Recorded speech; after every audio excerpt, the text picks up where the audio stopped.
ಹೆಸರಂತ ನೀವು ಆನೆ ಎಲ್ಲರೂ ಹೇಳ್ತಾ ಇದ್ದು ಹೊಗಳುವಂಥ ಆನೆ, ಅಭಿಮನ್ಯು ಇರುವಂಥ ಆನೆಗೆ ಅಲ್ಲಿ ಒಂದು ಗುಂಡು ಹೊಡೆದು ಬಿಡ್ತಾರೆ. ಈ ರೀತಿ ಅರಣ್ಯ ಪ್ರದೇಶಗಳು ಬೇಕಾದಷ್ಟು ಮುಳುಗಡೆ ಆಯ್ತು. ತಮಿಳುನಾಡು ಆನೆ, ಕೇರಳ ಆನೆ ಬಂದಿದೆ, ಬಟ್ ಅದೆಲ್ಲ ತಪ್ಪು. 22 ಆನೆಗಳು ಮ್ಯಾನ್ ಕಿಲ್ಲರ್ಸ್ ತಂದದು ಟೆಂಟಿಗೆ ಹೊಡಿತು, ಟೆಂಟ್ ಆಗಿ ಕೊಲೆಪ್ಸ್ ಆಯಿತು. ಸೊ ಈಗ ಇದರಲ್ಲಿ ನಾವು ರೈತರದ್ದು ಹಿತದೃಷ್ಟಿನೂ ನೋಡಬೇಕಾಗ್ತದೆ. ಉಳಿದರಲ್ಲೇ ಕಷ್ಟ, ನಾವು ಭಾಳ ಎಚ್ಚರದಲ್ಲಿ ಇರಬೇಕು.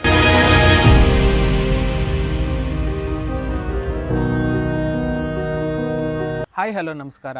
ನೀವು ನೋಡ್ತಾ ಇದ್ದೀರಾ ಫಿಲೋಸ್ ಮೀಡಿಯಾ ಅರ್ಪಿಸುವ ಸಾಧಕರ ಹಾದಿಯಲ್ಲಿ ವಿಶೇಷ ಕಾರ್ಯಕ್ರಮ. ನಾನು ನಿಮ್ಮ ಪ್ರಕಾಶ್ ನಾಯಕ್, ದ್ವಿತೀಯ ವಾರ್ಷಿಕ ಸ್ನಾತಕೋತ್ತರ ಪತ್ರಿಕೋದ್ಯಮ ವಿದ್ಯಾರ್ಥಿ, ಸಂತ ಫಿಲೋಮಿನಾ ಕಾಲೇಜು, ಮೈಸೂರು.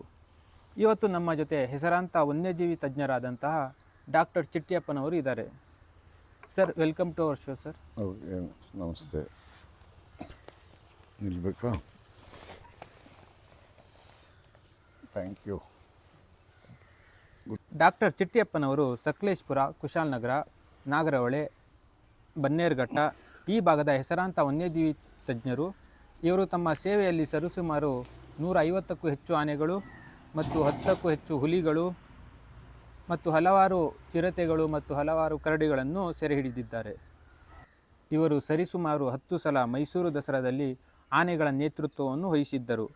ಮತ್ತು ಇವರು ಕೇವಲ ನಮ್ಮ ರಾಜ್ಯವಲ್ಲದೆ ನಮ್ಮ ನೆರೆ ರಾಜ್ಯಗಳಲ್ಲೂ ಸಹ ಆನೆಗಳ ಕಾರ್ಯಾಚರಣೆಯಲ್ಲಿ ಪಾಲ್ಗೊಂಡಿದ್ದಾರೆ. ಮತ್ತು ಇವರಿಗೆ 2003ರಲ್ಲಿ best veterinarian of Karnataka award ಕೂಡ ಸಿಕ್ಕಿದೆ ಮತ್ತು 66ನೇ ಗಣರಾಜ್ಯೋತ್ಸವ ಪ್ರಶಸ್ತಿ ಕೂಡ ಇವರಿಗೆ ಸಿಕ್ಕಿದೆ.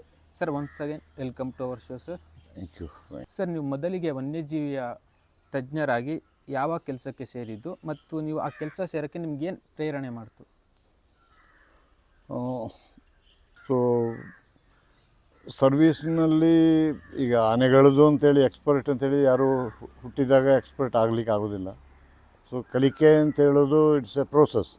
ಒಂದು ಕಲಿಕೆಯಲ್ಲಿ ಕೆಲವೊಮ್ಮೆ ಬಲ್ಲವರಿಂದ ಕಲಿತು, ಕೆಲವೊಮ್ಮೆ ಅಲ್ಪವರಿಂದ ಕಂಡು, ಕೆಲವೊಮ್ಮೆ ಸುಜ್ಞಾನದಿಂದ ನೋಡುತ್ತಲ್ಲಿ ನಾವು ಅದನ್ನು ಅರ್ಥ ಮಾಡಿಕೊಂಡಾಗ ಮಾತ್ರ ಅದು ಕಲಿಕೆ. ಸೊ ಇದು ಸ್ಟೇಜ್ ಬೈ ಸ್ಟೇಜ್ ಬರುತ್ತೆ. ಈಗ ನಾನು veterinary graduate by professionally veterinary graduate ಆಗಿ ನಾನು ಫಸ್ಟು ಕೆಲಸಕ್ಕೆ ಆಸ್ಪತ್ರೆಯಲ್ಲಿ ಸೇರಿದ್ದು. ಪಿರಿಯಾಪಟ್ಟಣ ತಾಲೂಕಲ್ಲಿ ಹುಣಸವಾಡಿ ಅಂತೇಳಿ ಒಂದು ಆಸ್ಪತ್ರೆಯಲ್ಲಿ ಕೆಲಸಕ್ಕೆ ಸೇರಿದ್ದೆ. ತದನಂತರ ನಮ್ಮನ್ನ ಪರ್ಮನೆಂಟ್ ಎಂಪ್ಲಾಯ್ ಆಗಿ ಡಿಪಾರ್ಟ್ಮೆಂಟ್ಗೆ ಪಶುವೈದ್ಯ ಸೇವಾ ಇಲಾಖೆಗೆ ಅಪಾಯಿಂಟ್ ಆದಾಗ ನನ್ನ ಪೊನ್ನಂಪೇಟೆಗೆ ವರ್ಗಾವಣೆ ಮಾಡಿ ಆದೇಶ ಕೊಟ್ಟರು. ನನಗೆ ಫಸ್ಟ್ ಕೆಲಸಕ್ಕೆ ಸೇರಿದ್ದು ಪೊನ್ನಂಪೇಟೆಯಲ್ಲಿ ಅಲ್ಲಿ 1 ವರ್ಷ ಹೀಗೆ ಕೆಲಸ ನಿರ್ವಹಿಸ್ತಿದ್ದ ಆ ಸಂದರ್ಭದಲ್ಲಿ ಅರಣ್ಯ ಇಲಾಖೆಯ ಬಗ್ಗೆ ನಾನೇನು ಹೆಚ್ಚು ಮಾಹಿತಿ ಇರಲಿಲ್ಲ, ಇದ್ರ ಬಗ್ಗೆ ಇದಿರಲಿಲ್ಲ. ಅಲ್ಲಿ ಕೆಲಸಕ್ಕೆ ಸೇರಿಕೊಂಡಿದ್ದಾಗ ಅಕಸ್ಮಿತವಾಗಿ ಈಗ ಹೆಸರಾಂತ ನೀವು ಆನೆ ಎಲ್ಲರೂ ಹೇಳ್ತಾ ಇದ್ದು ಹೊಗಳುವಂಥ ಆನೆ, ಅಭಿಮನ್ಯು ಅಂತ ಹೇಳುವಂಥ ಆನೆಗೆ ಅಲ್ಲಿ ಒಂದು ಜಮೀನಿಗೆ ನುಗ್ಗಿಬಿಟ್ಟು ಅದಕ್ಕೆ ಜನ ಆ ಜಮೀನವರು ಗುಂಡು ಹೊಡೆದು ಬಿಡ್ತಾರೆ. ಇದಕ್ಕೆ ಗುಂಡು ಅಂದರೆ ಅಂಥ ಸಾಯುವ ರೀತಿಯಲ್ಲ, ಸಣ್ಣ ಚೆರೆದು ಏಟು, ಬೆದರುಗುಂಡು ಅಂತ ಹೇಳ್ತೀವಿ ನಾವು. ಅದು ಚೆರೆ ಸ್ವಲ್ಪ ಸ್ಕಿನ್ನಿಗೆಲ್ಲ ನಾಟಿದೆ. ಇದಕ್ಕೆ ಅದು ಬಿಟ್ಟರೆ ಇನ್ನು ಡ್ಯಾಮೇಜ್ ಜೀವಕ್ಕೆ ಹಾನಿಯಾಗುವಂಥ ಗುಂಡಲ್ಲ. ಆದರೆ ಆನೆಗೆ ಸಿಟ್ಟು ಬಂದು ಅದು ಆನೆ ಭತ್ತದ ಗದ್ದೆನೆಲ್ಲ ನಾಶ ಮಾಡಿ ಅಲ್ಲಿ ಗದ್ದೆ ಒಳಗಡೆ ನಿಂತುಬಿಡ್ತು. ಇವರು ರಾತ್ರಿ ಹೊಡೆದದ್ದು, ಬೆಳಗಾದರೂ ಅದು ಆನೆ ಮಾವುತನ್ನು ಆ ಥರ ತಗೊಂಡಿಲ್ಲ, ಯಾರನ್ನೂ ಆ ಥರ ತಗೊಂಡಿಲ್ಲ, ಗದ್ದೆ ಬಿಟ್ಟು ದಾಟ್ತಾನೂ ಇಲ್ಲ ಆನೆ. ಅದು 10-11 ಗಂಟೆ ಆದರೂ ದಾಟಲಿಲ್ಲ ಕೊನೆಗೆ. ಆ ಟೈಮಲ್ಲಿ ಅದು ಕ್ಯಾಪ್ಚರ್ ಆಗಿತ್ತಾ ಅಭಿಮನ್ಯು? ಅದು ಕ್ಯಾಪ್ಚರೆಲ್ಲ ಆಗಿ ನಮ್ಮ ಕ್ಯಾಂಪಲ್ಲಿ ಇದ್ದಾನೆ. ಅದು ಆಗ ಅದು ಅಲ್ಲಿತ್ತು, ಮೂರ್ಕಲ್ ಅಂತ ಹೇಳುವಂಥ ಕ್ಯಾಂಪ್ ಇತ್ತು, ಆನೆ ಕ್ಯಾಂಪ್ ಇತ್ತು. ಆ ಮೂರ್ಕಲ್ ಆನೆ ಕ್ಯಾಂಪಿಂದ ಆಗ ಅರಣ್ಯ ಇಲಾಖೆಯಲ್ಲಿ ಟಿಂಬರ್ ಎಕ್ಸ್ಟ್ರಾಕ್ಷನ್ ಇತ್ತು. ತೇಗ, ಬೀಟಿ ಇಂಥದ್ದೆಲ್ಲ ಟಿಂಬರ್ ಎಕ್ಸ್ಟ್ರಾಕ್ಷನ್ ಇತ್ತು. ಅದು ತದನಂತರ 80s ಮೇಲೆ ಬ್ಯಾನ್ ಆಗಿದ್ದು. 90s ಆಲ್ಮೋಸ್ಟ್ 90sವರೆಗೆ ನಡೀತಿತ್ತು ಅದು ಟಿಂಬರ್ ಕೆಲಸ, ಲಾಗಿಂಗ್ ಎಲ್ಲ. ಅದಕ್ಕೆಲ್ಲ ಉಪಯೋಗಿಸಿದ್ರು ಆನೆನ. ಹಂಗೆ ಅದು ಕೆಲಸಕ್ಕೆ ತಂದ ಆನೆ ಆಲ್ಮೋಸ್ಟ್ ಫಾರೆಸ್ಟ್ದು ಬೌಂಡ್ರಿನಲ್ಲಿ ಅದನ್ನು ರಾತ್ರಿ ಕಟ್ಟಾಕಿ ಬಿಟ್ಟಿದ್ರು ಮೇಲಿಕ್ಕೆ. ಅದು ಪಕ್ಕದ ಹೊರಗೆ ದಾಟಿ ಆ ಜಮೀನಿಗೆ ಬಂದಿದೆ. ಆ ಜಮೀನು ಮಾಲೀಕ ಗುಂಡು ಹೊಡೆದುಬಿಟ್ರು. ಆಗ ಆನೆ ಬಿಡಲಿಲ್ಲ, ಇದಾಗಿತ್ತು. ಅಲ್ಲಿದ್ದು ವಲಯ ಅರಣ್ಯಾಧಿಕಾರಿ ಇದ್ದವರು ಅದಕ್ಕೆ ಅಜ್ಜಾಯನಿಗೆ ನಮ್ಮ ಕೊಡಗು ಜಿಲ್ಲೆ, ಅದು ಬಾರ್ಡ್ರಿಂಗ್ ವಿರಾಜಪೇಟೆ ತಾಲೂಕು, ಈಗ ವಿರಾಜಪೇಟೆ ತಾಲೂಕು ಅಲ್ಲ ಪೊನ್ನಂಪೇಟೆ ತಾಲೂಕು, ಆ ಬಾರ್ಡ್ರ್ನಲ್ಲಿ ಅವರು ಸುಮಾರು ಹಾಸ್ಪಿಟ್ಲಿಗೆಲ್ಲ ಹೋಗಿ ಕೇಳಿದ್ದಾರೆ, ಈಗ ಆನೆಗೆ ಇದಾಗಿದೆ, ಏನೋ ಒಂದು ಟ್ರೀಟ್ಮೆಂಟ್ ಮಾಡಬೇಕು ಹಾಗೆ ಹೀಗೆ ಅಂತ. ಸೊ ಆಗ ಎಲ್ಲ ಸ್ವಲ್ಪ ಸೀನಿಯರ್ಸ್ ಇದ್ದರು, ಅವರು ಇಲ್ಲ ಆಗೋದಿಲ್ಲ, ಹಾಗೆ ಹೀಗೆ ಕಷ್ಟ ಆಗ್ತದೆ ಅಂತಲೇ ಹೇಳಿ, ಇನ್ನು ಯಾರೋ ಒಬ್ಬರು ಹೇಳಿದ್ದಾರೆ, ಹೀಗೆ ಒಂದು ಹೊಸ ಹುಡುಗ ಸೇರಿದ್ದಾನೆ, ಅವನು ಪೊನ್ನಪೇಟೆಯಲ್ಲಿದ್ದಾನೆ, ಅವನೊಂದು ಕೇಳಿ ನೋಡಿ ಹೇಗೆ ಅಂತ ಹೇಳ್ಕೊಂಡು ಅವರು ಮಾಹಿತಿ ತಗೊಂಡು ನನ್ನ ಹತ್ರ ಬಂದರು ಇದರಲ್ಲಿ ಹೀಗೆ ಅಂತ. ಇನ್ನು ನಾನು ಸರಿ ನೋಡುವ ಅಂಥೇಳಿ ಏನಾಗಿದೆ ಏನು ವಿಷಯ ಅಂತೆಲ್ಲ ತಿಳ್ಕೊಂಡು ಸರಿ ನೋಡುವ ಅಂತ ಹೇಳ್ಕೊಂಡು ಇನ್ನು ಅವ್ರ ಜೊತೆಲಿ ಹೋದೆ. ಇನ್ನು ಆಗ ನಮಗೆ ಇನ್ನೂ ಈ ಅರವಳಿಕೆ ಔಷಧಿ ಏನು ನಾವು ಟ್ರ್ಯಾಂಕ್ಲೈಸೇಷನ್ ಅಂತೆಲ್ಲ ಹೇಳ್ತೀವಿ, ಈಗ ಅರವಳಿಕೆ ಔಷಧಿ ಆಗಲಿ ಇದೆಲ್ಲ ಬಂದಿರಲಿಲ್ಲ ಇಲಾಖೆಯಲ್ಲಿ. ಇದರಲ್ಲಿ ಏನಿದ್ರು ಆನೆನ ಅಪ್ರೋಚ್ ಮಾಡಿ ಟ್ರೀಟ್ ಮಾಡುವಂಥ ವ್ಯವಸ್ಥೆ ಮಾತ್ರ ಇದ್ದದ್ದು ನಾವು ಇದರಲ್ಲಿ. ಸೊ ಅಂತೂ ಹಾಗೆ ಯೋಚನೆ ಮಾಡಿಕೊಂಡು ಇನ್ನು ಅವ್ರ ಜೊತೆಲಿ ಹೊರಟೆ, ನೋಡುವ ನಡಿ ಹೋಗೋಣ, ಏನಾಗ್ತದೆ ನೋಡುವ, ಪ್ರಯತ್ನ ಮಾಡುವ ಅಂತ ಹೇಳ್ಕೊಂಡು. ಅಥವಾ ಗುಂಡು ಜೀವಕ್ಕೆ ಹಾನಿ ಆಗಿ ಉಂಟಾ ಅಥವಾ ಸಾಧಾರಣವ ಏನು ಇದು ನೋಡುವ ಫಸ್ಟು ಅಂತ. ಸೊ ಹಾಗೆ ಅವ್ರ ಜೊತೆಯಲ್ಲಿ ಹೋಗ್ತಾ ಪೊನ್ನಪೇಟೆಯಿಂದ ಸುಮಾರು 20-25 ಕಿಲೋಮೀಟ್ರ್ ಹೋಗಬೇಕಾಗಿತ್ತು. ಸೊ ಆಗ ಅವ್ರನ್ನ ದಾರಿಯಲ್ಲಿ ಮಾತಾಡಿಸ್ಕೊಂಡು ಹೋದೆ ರೇಂಜ್ ಆಫೀಸರನ್ನ. ಏನು ಆನೆಗೆ ಏನು ಪ್ರೀತಿ, ಎಂಥದ್ದು ಈಗ ಮನುಷ್ಯರಿಂದ ಏನು ಎಕ್ಸ್ಪೆಕ್ಟ್ ಮಾಡ್ತದೆ ಅಂತೆಲ್ಲ ಹೇಳುವಾಗ ಇನ್ನು ಅವರು ಹೇಳಿಕೊಟ್ರು, ಯೂಶ್ವಲಿ ಬೆಲ್ಲ, ಕಬ್ಬು, ಬಾಳೆಹಣ್ಣು ಇಂಥದ್ದು ಅದು ಇಷ್ಟಪಡ್ತದೆ ಅಂಥೇಳಿ. ಇನ್ನು ನಮ್ಮ ಇದರಲ್ಲಿ ಕಬ್ಬೆಲ್ಲ ಸಿಗೋ ಸಾಧ್ಯತೆ ಇಲ್ಲ, ಅದರಿಂದಾಗಿ ಬೆಲ್ಲ ತಗೊಳ್ಳಿ, ಒಂದು 4-5 kg ಬೆಲ್ಲ ತಗೊಳ್ಳಿ, ಹಾಗೆ ಒಂದು ಸ್ವಲ್ಪ ಬಾಳೆಹಣ್ಣು ಸಿಗ್ತದೆ, ಬಾಳೆಹಣ್ಣು ತಗೊಳ್ಳಿ ಅಂತೆಲ್ಲ ಹೇಳ್ಕೊಂಡು ಹಾಗೆ ಅದು ತಗೊಂಡು ಅವ್ರ ಜೊತೆಲಿ ಹೋಗಿದ್ದಾಯಿತು. ಫಸ್ಟು ಆನೆ ಹತ್ತಿರ ಹೋದಾಗ ಆಲ್ಮೋಸ್ಟ್ ನಾವು ಅರೌಂಡ್ 1 ಗಂಟೆ ಆಗಿದೆ ಮಧ್ಯಾಹ್ನ. ಇದರಲ್ಲಿ ಆಗ ಸ್ವಲ್ಪ ಜಮೀನು ಮಧ್ಯದಲ್ಲೇ ಇದೆ, ಭತ್ತದ ಗದ್ದೆದು ಮಧ್ಯದಲ್ಲೇ ಇದೆ ಆನೆ ಇದರಲ್ಲಿ. ಇನ್ನು ಮಾವುತನ ಕರೆದೆ, ಅವನು ಮಾವುತನ ಇಲ್ಲ ಸರ್ ನನ್ನನ್ನು ಬಿಡ್ತಾ ಇಲ್ಲ, ಅದು ಹತ್ರ ಬಿಡ್ತಾ ಇಲ್ಲ ಅದು ಇದು ಅಂತೇಳಿ ನೋಡೋಣ ಅಂಥೇಳಿ ಆ ಭತ್ತದ ಗದ್ದೆದ ಬದುವಿನಲ್ಲಿಂದ ಆ ಬೆಲ್ಲದ್ದು ಇದನ್ನು ಅದನ್ನ ಎತ್ತಿ ಹೋಗಿದೆ ಕಲ್ಲೈಸಿದಂಗೆ, ಅದರದ್ದು ಆಲ್ಮೋಸ್ಟ್ ಬಾಡಿ ಹತ್ರಕ್ಕೆ ಅದು ಸೊಂಡ್ಲಾಕಿ ಸ್ಮೆಲ್ ಮಾಡಿತ್ತು, ಸಿಕ್ತು, ತಗೊಳ್ತು, ಬಾಯಿಗೆ ಹಾಕ್ಕೊಳ್ತು. ಪುನಃ 1-2-3 ಹಾಕಿದೆ. ಅಲ್ಲಿಂದ ಇನ್ನೂ ಹಾಗೆ ಮಾವುತನಿಗೆ ಕೈಗೆ ಕೊಟ್ಟೆ, ನೀನೀಗ ಹಿಂಗೆ ಮುಂದಕ್ಕೆ ನಾನು ಎಸಿತಾ ಇರ್ತೇನೆ, ನೀ ಬಾ ಹಿಂದೆಗಡೆಯಿಂದ ಬಾ ಆನೆದು ಮಾತಾಡಿಸ್ಕೊಂಡು ಹೋಗು ಹಿಂದುಗಡೆಗೆ ಅಂತ. ಸೊ ಹಾಗೆ ಅವನು ಮೆಲ್ಲ ಅವನು ಹೋದ ಭತ್ತದ ಗದ್ದೆಯಲ್ಲಿ. ಹಿಂದೆ ಹೋಗಿ ಅವನು ಹಿಂದುಗಡೆ ತೊಡೆ ಎಲ್ಲ ತಟ್ಟಿದಾಗ ಆನೆ ಒಂಥರ ಕೂಲಾಯಿತು. ಇನ್ನೂ ಮೆಲ್ಲ ನಾನು ಮುಂದಕ್ಕೆ ಹೋದೆ ಇದರಲ್ಲಿ. ಇನ್ನೂ ಹೋಗಿ ಭತ್ತದ ಗದ್ದೆ ಕೆಸರಿತ್ತು ಇದರಲ್ಲಿ. ನಾನು ಅವನಿಗೆ ಹೇಳಿದೆ, ಇನ್ನೂ ಈಗ ಇದು ಮಾಡಿ ಇದು ನೀನು ಬೆಲ್ಲ ಇನ್ನೂ ಸ್ವಲ್ಪ ತಗೋ, ಹಾಗೆ ಹಿಂದೆ ಭಾಗದಿಂದ ಮೇಯ್ನ ಹೊಟ್ಟೆನ ಮಾತಾಡಿಸ್ಕೊಂಡು ಆನೆನ ಸವರ್ಕೊಂಡು ಮುಖದ ಹತ್ರ ಬಂದು ಬಾಯಿಗೆ ಕೈಯಿಂದ ಬೆಲ್ಲ ಕೊಟ್ಬಿಟ್ಟು ಹತ್ತು ಆನೆ ಮೇಲೆ ಅಂತ ಹೇಳ್ಕೊಂಡು ಅಂತ. ಸೊ ಅವನು ಅದೇ ರೀತಿ ಮಾಡ್ದ. ಸೊ ಅಲ್ಲಿನ ಆನೆ ಆ್ಯಕ್ಸೆಪ್ಟ್ ಮಾಡಿತು ಅವನ್ನ.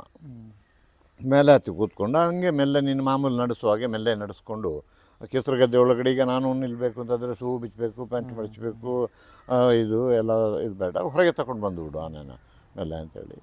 ಜನರನ್ನೆಲ್ಲ ಇದ್ದಷ್ಟರೊಳಗೆ ಕ್ರೌಡೆಲ್ಲ ದೂರದಲ್ಲಿ ಇತ್ತು, ಅವರನ್ನೆಲ್ಲ ದೂರ ಮಾಡಿ ಎಲ್ಲ ಮಾಡಿ ಅವನು ಸಮಾಧಾನ ಮಾಡಿ ಆನೆಯನ್ನು ಅಲ್ಲಿಂದ ಭತ್ತದ ಗದ್ದೆಯಿಂದ ಹೊರಗೆ ದಾಟಿಸಿ ತಗೊಂಡು ಬಂದ ಮೇಲೆ ಇನ್ನು ಒಂದು ಮಾತಿಗೆ ಬಂತದು, ಕಮಾಂಡಿಗೆ ಬಂತದು ಇದರಲ್ಲಿ. ಅಲ್ಲಿಂದ ಮಲಗಿಸು ಅಂತ ಹೇಳಿದೆ, ಅವನು ಮಲಗಿಸಿದ ಆನೆನ. ಮಲಗಿಸಿ ಎಲ್ಲ ಆದಮೇಲೆ ಇನ್ನೂ ಎಲ್ಲ ಅದನ್ನ ಕ್ಲೋಸ್ ಅಬ್ಸರ್ವೇಷನ್ ಎಲ್ಲ ಮಾಡಿದೆ. ನೋಡುವಾಗ ಏನು ಲೈಫ್ ಥ್ರೆಟ್ನಿಂಗ್, ಏನು ಜೀವಕ್ಕೆ ತೊಂದರೆ ಅಪಾಯ ಆಗುವಂಥದ್ದು ರೀತಿಯಲ್ಲಿ ಇಲ್ಲ. ಎಲ್ಲ ಮೇಯ್ಗೆ ಹೊಡೆದಿದ್ದಾರೆ, ಅದು ಉರಿ ಆಗ್ತದಲ್ವ ಚರೆ ಅಂತ ಹೇಳುವಾಗ, ಸಣ್ಣ ಸಣ್ಣ ಪಿಲ್ಲೇಟ್ಸು ಮೈ ಮೇಲೆ ಗುಂಡು ಮೈಯೆಲ್ಲ ಬಿದ್ದಿತ್ತು. ಸೊ ಇನ್ನು ಅದನ್ನು ನೋಡಿ 1-2ಕ್ಕೆ ಇನ್ಸಿಷನ್ ಮಾಡಿ ನೋಡಿದೆ ತೆಗೆಯೋದಕ್ಕೆ. ಸೊ ಇನ್ನೂ ಅದು ಸುಮಾರಿದೆ ಮೈಯಿಡಿ, ಅದು ಅಷ್ಟನ್ನು ನಾವು ಸುಮ್ಮನೆ ಗಾಯ ಮಾಡೋದು ಬೇಡ. ಅದು ನಾವು ಅದಕ್ಕೆ ಏನು ಹೇಳ್ತೀವಿ, ಗನ್ಶಾಟ್ ಉಂಡು ಸ್ವಲ್ಪ ಮೈಲ್ಡ್ ಇದರಲ್ಲಿ ಆದರೆ ಇಟ್ ಇಸ್ ಎಸೆಪ್ಟಿಕ್ ಉಂಡು, ಅಂದರೆ ಕೀವು ಆಗದಂಥ ಇದು ಸೆಪ್ಟಿಕ್ ಉಂಡು ಮತ್ತು ಎಸೆಪ್ಟಿಕ್ ಉಂಡು ಅಂತ ಹೇಳ್ತೀವಿ. ಹಾಗೆ ಅದೊಂಥರ ಹೋಗುವ ಹೀಟಿಗೆ ಅದು ಸುಟ್ಟಂಗೆ ಹೋಗ್ತದೆ.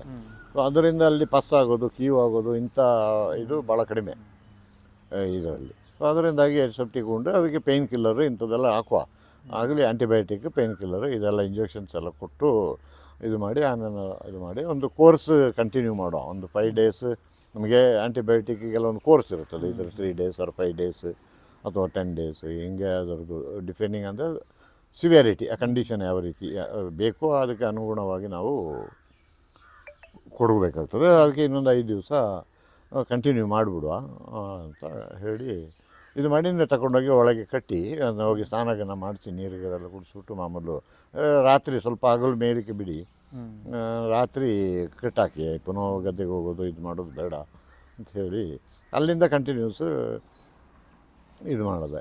ಅಲ್ಲಿಂದ ಸೆಕೆಂಡ್ ಡೇನೂ ಹೋಗಿದ್ದೆ. ಸೆಕೆಂಡ್ ಡೇ DF ಆಗೋದು ಹುಣಸೂರು ವಿಭಾಗ ಅಂತ ಆಗಲಿಲ್ಲ, ಹುಣಸೂರು ವಿಭಾಗ, ಹುಣಸೂರು ಡಿವಿಷನ್. ಆ ಹುಣಸೂರು ಡಿವಿಷನಲ್ಲಿಂದ DF ಬಂದರು. ಇವರು ಅಲ್ಲಿ ಮಾಹಿತಿ ಎಲ್ಲ ತಗೊಂಡಿದ್ದರು ಈ ರೀತಿ ಆಗಿದೆ ಅಂತ. ಸರಿ ನೋಡುವ ಇದು ಯಾರೋ ಬಂದು ಮಾಡಿದ್ದು ಏನು ಮಾಡಿದ್ದಾರೆ ಏನು ಅಂತೇಳಿ DF ಅವರು ಬಂದರು. ಅವರು ಬಂದಿದ್ದರು, ಅವರು ನಾನು ಟ್ರೀಟ್ ಮಾಡೋದನ್ನೆಲ್ಲ ನೋಡಿದರು, ಇದೆಲ್ಲ ಮಾಡಿ. ಸೊ ಆಗ ಅರಣ್ಯ ಇಲಾಖೆಯಲ್ಲಿ ಪೋಸ್ಟ್ ಖಾಲಿ ಇತ್ತು, ಯಾರೂ ಹೋಗಿರಲಿಲ್ಲ. ಸೊ ಯಾವುದೋ ನನಗೂ ಗೊತ್ತಿರಲಿಲ್ಲ, ನಾನು ಇದರಲ್ಲಿ ಇರಲಿಲ್ಲ ಅಂತ. ಅಲ್ಲಿಂದ ಅವರು ನೋಡಿ ಹೋದವ್ರು ಏನು ಮಾಡಿದ್ದಾರೆ, ನಮ್ಮ ಡೈರೆಕ್ಟ್ರ್ ಆಫ್ ಅನಿಮಲ್ ಹಸ್ಬೆಂಡ್ರಿ, ನಮ್ಮ ನಿರ್ದೇಶಕರು ಪಶುಪಾಲನಾ ಇಲಾಖೆ, ಪಶುವೈದ್ಯ ಸೇವಾ ಇಲಾಖೆಗೆ ಅವರು ಲೆಟ್ರ್ ಬರೆದಿದ್ದಾರೆ. DF ಈ ರೀತಿ ನಾವು ಈಗ ಪೊನ್ನಪೇಟೆಯಲ್ಲಿ ಕೆಲಸ ಮಾಡ್ತಿರುವ ಚಿಟ್ಟಿಯಪ್ಪ ಅಂತ ಹೇಳೋರು ಚೆನ್ನ ರೀತಿಯಲ್ಲಿ ಒಳ್ಳೆ ರೀತಿಯಲ್ಲಿ ಆನೆ ನೋಡಿದಾಗೆ ಕಂಡು ಬಂದಿರ್ತದೆ, ಅದರಿಂದ ನಮ್ಮ ಇಲಾಖೆಗೆ ಅವ್ರನ್ನ ವರ್ಗಾವಣೆ ಮಾಡಿ ಕೊಡಬೇಕು ಅಂತ. ಸೊ ಆ ರೀತಿ ಅವ್ರದ್ದು ಲೆಟ್ರಿಗೆ ಇಮಿಡಿಯೇಟ್ ನಮ್ಮ ಡಿಪಾರ್ಟ್ಮೆಂಟ್ ಇಲಾಖೆದು ಡೈರೆಕ್ಟ್ರು ನನ್ನ ಅಲ್ಲಿಗೆ ವರ್ಗಾವಣೆ ಆದ. ನನಗಿದು ಗೊತ್ತಿರಲಿಲ್ಲ ಆ್ಯಕ್ಚುಲಿ ಇದೆಲ್ಲ ನಡೀತಾ ಉಂಟು ಅಂತ. ವರ್ಗಾವಣೆ ಆದೇಶ ಮಾಡಿ ಹಾಕಿದರು. ನಾನು ಆಗ head quarters Titimathi head quarters Hunsur ವಿಭಾಗ. ಅದು ಆಗ ತಿತಿಮತಿ ರೇಂಜ್ ಎಲ್ಲ, ತಿತಿಮತಿ, ಕಲ್ಲಡ, ನಾಗರಹೊಳೆ ಇದೆಲ್ಲ ಹುಣಸೂರು ವಿಭಾಗಕ್ಕೆ ಬರ್ತಾಯಿತ್ತು ಇದು.